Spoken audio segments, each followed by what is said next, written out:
आज की कहानी का शीर्षक है अभ्यास से सफलता की ओर। आपने ये दोहा तो सुना होगा, करत करत अभ्यास के जड़मति होत सुजान, रसरी आवत जात ते सिल पर परत निशान। आज की इस वीडियो में इस दोहे के पीछे छिपी हुई कहानी को आज आपके सामने एक प्रेरक प्रसंग के जरिए प्रस्तुत कर रही हूँ। वीडियो अच्छी लगे तो चैनल को सब्सक्राइब और शेयर जरूर करना। प्राचीन काल में एक वरदराज नाम का शिष्य हुआ। वे गुरुकुल में रहता तो था विद्या पढ़ने के लिए, पर विद्या तो शायद उससे रुचि हुई थी। उसे ना कुछ याद होता और ना ही कुछ समझ में आता था।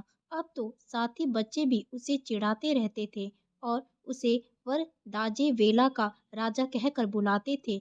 यूं ही 12 साल आश्रम में उसके व्यर्थ में बीत गए। उसका किशोरावस्था खत्म होकर युवा अवस्था भी आ गया। वराज अपनी मंद बुद्धि पर दुखी होकर पाठशाला छोड़ देने का निश्चय किया और अपने घर की ओर चल दिया। चूंकि गांव बहुत दूर था, सो बीच बीच में वह ठहरते हुए जा रहा था। इसी क्रम में वे एक गांव में एक कुएं के पास बैठकर सुस्ताने लगा। वहां सहसा उसका ध्यान कुएं पर लगे पत्थर की जगह पर गहरे निशान पर पड़ी, जो पानी खींचते समय बार बार रस्सी के नीचे ऊपर जाने आने से पड़ा था।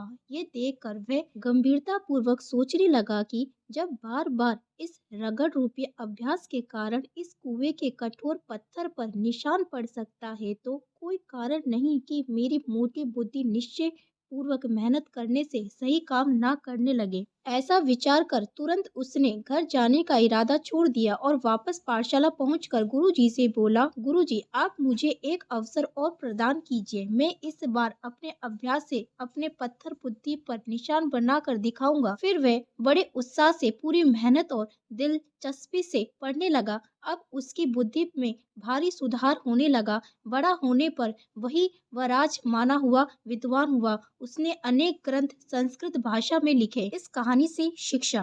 प्रिय बच्चों, अभ्यास से हर कार्य सिद्ध हो जाता है। कोई भी मनुष्य बचपन से ही किसी कार्य में पारंगत पैदा नहीं होता है। बार बार अभ्यास और प्रयत्न के आधार पर ही किसी भी क्षेत्र में कुशल बना जा सकता है।